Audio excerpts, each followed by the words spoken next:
maling-maling. Hei koruptor-koruptor, Prabowo tidak pernah akan gentar menghadapi kalian.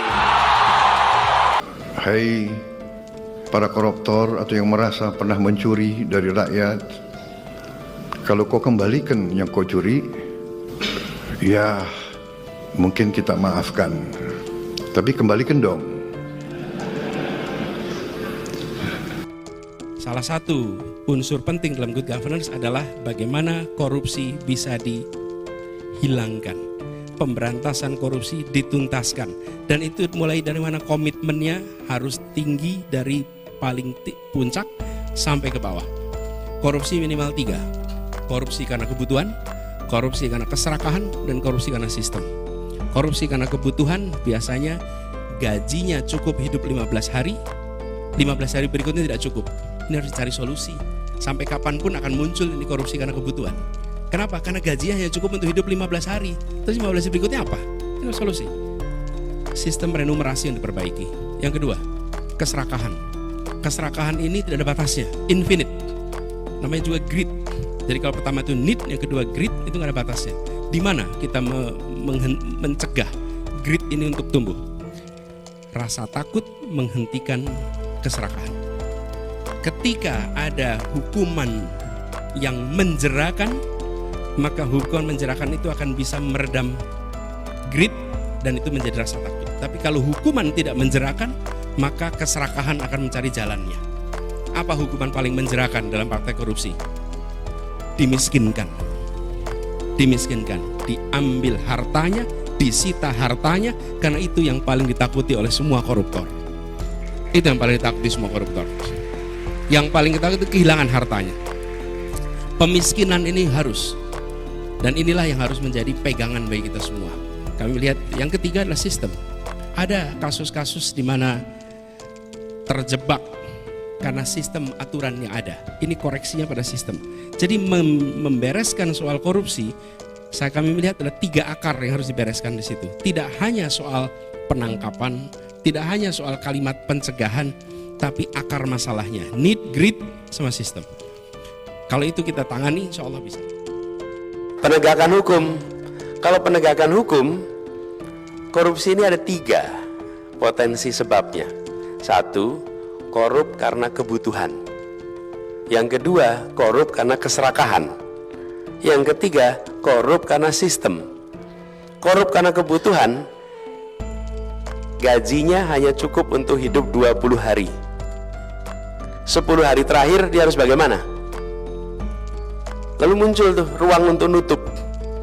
Obatnya bukan penegakan hukum saja. Penegakan hukum belum tentu menjerakan, masalahnya nggak selesai. Ini sering saya sampaikan pada penegak hukum di Jakarta. Di Jakarta ini banyak orang melanggar. Ada 2 jenis pelanggaran. Melanggar karena butuh dan melanggar karena serakah. Oke? Kalau gedung tinggi ngambil air tanah dari kedalaman 200 meter tanpa izin, itu namanya melanggar karena serakah. Oke? Tapi kalau pedagang kaki 5 itu kalau melanggar biasanya karena kebutuhan. Selama kita tidak menyelesaikan kebutuhannya, dia akan terus-menerus melanggar. Karena itu negara menyelesaikan kebutuhannya sehingga pelanggaran selesai, bukan diberikan hukuman yang berat. Hukuman berat menyelesaikan karena kebutuhannya tidak terpenuhi. Tapi kalau yang melanggar karena keserakahan, nah baru ini pakai hukuman yang menjerakan. Ada rasa takut di situ. Dan koruptor paling takut adalah miskin atau miskin. Ada yang mengusulkan hukuman mati. Saya sampaikan, selama sistem penegakan hukum kita belum sempurna, jangan letakkan hukuman mati di sini. Karena ketika kita melakukan kekeliruan, kita tidak bisa mengkoreksinya. Jika sistem kita sudah sempurna untuk proses pengadilan dan lain-lain, nah itu soalnya lain. Tapi sebelum sempurna, maka perlu ada ruang. Bayangkan selesai 2-3 tahun kemudian muncul bukti baru, ternyata dia bukan koruptornya. Mau dikembalikan pakai apa coba? Nggak bisa. Nggak bisa. Itu sebabnya kenapa saya sampaikan dimiskinkan. Karena kita ada ruang. Jika sampai kita ini manusia khilaf, ada ruang untuk itu.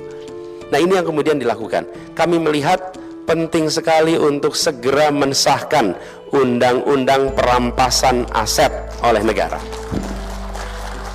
Sehingga koruptor, dan kemudian KPK ini tidak boleh sekedar taat hukum. KPK ini harus taat pada kode etik. Dia harus lebih tinggi dari hukum. Dia harus taat pada kepatutan. Karena itu tadi kemarin saya sampaikan bahwa bila Allah takdirkan untuk kami bertugas, maka kami akan sampaikan semua pimpinan KPK yang terpilih harus tanda tangan pernyataan akan mengundurkan diri jika melanggar kode etik KPK. Selesai. Jadi bukan mengundurkan diri kalau jadi tersangka, bukan. Itu aja masih belum. Tapi bila melanggar kode etik, dan kode etik KPK, Bapak Ibu sekalian, saya kebetulan pernah bertugas menjadi ketua komite etik KPK tahun 2012. Ketika saya jadi ketua komite KPK, saya melihat dari dekat betapa standar kode etiknya itu sangat tinggi. Dan pada waktu itu saya belum pernah, ini saya cerita sedikit, saya belum pernah datang berada di sebuah kantor yang ketika waktu duha musolanya penuh dengan orang-orang sholat duha, kecuali di KPK. Betul-betul, saya datang kantor banyak, tapi hanya di KPK. Ini peristiwa 2012. Ketika waktu duha itu semua hadir di situ. Begitu waktu sholat masuk, semua berbondong-bondong ada di musola. Dan waktu saya ngobrol dengan mereka, itu mereka selalu ingin cerita. Kan di musola kita duduk gitu, Pak, kami yang di sini ini betul-betul hanya mengandalkan pada pertolongan Allah, tidak ada yang lain. Karena yang dihadapi luar biasa. Bapak Ibu sekalian, luar biasa. Kita di sini tahu beres, Bapak Ibu. Karena mereka tak bercerita. Itu kalau datang ke situ ketemu dengan mereka yang bertugas, kalau saya mengatakan saya bangga lihat anak-anak muda penuh integritas yang waktu itu menjaga KPK. Luar biasa. Nah, tapi sebagian udah dikeluarin kemarin. Udah dikeluarin. Ini harus dikembalikan lagi nih orang-orang yang waras-waras ini. Mereka-mereka yang pemberani-pemberani ini. Orang-orang pemberani luar biasa. Saya pernah ngobrol dengan satu orang. Saya cerita, kenapa kamu mau di KPK jadi berani? Itu saya cerita gini, Bang, saya dulu pernah tugas di polisi, dikirim ke Aceh. Kemudian ada konflik bersenjata di situ. Lalu peluru-pelurunya itu kenanya rambut saya, Bang. Bapak Ibu sekalian, coba bayangin, pelurunya itu kenanya rambut gitu. Jadi saya ini sedang dikasih bonus umur sama Allah. Kalau enggak saya udah selesai berapa tahun yang lalu. Jadi bonus umur saya ini cuma mau saya pakai untuk membersihkan korupsi di Indonesia, tidak lebih dari itu. Izin Pak Anies, jadi Bapak sekalian, 5 menit lagi ya.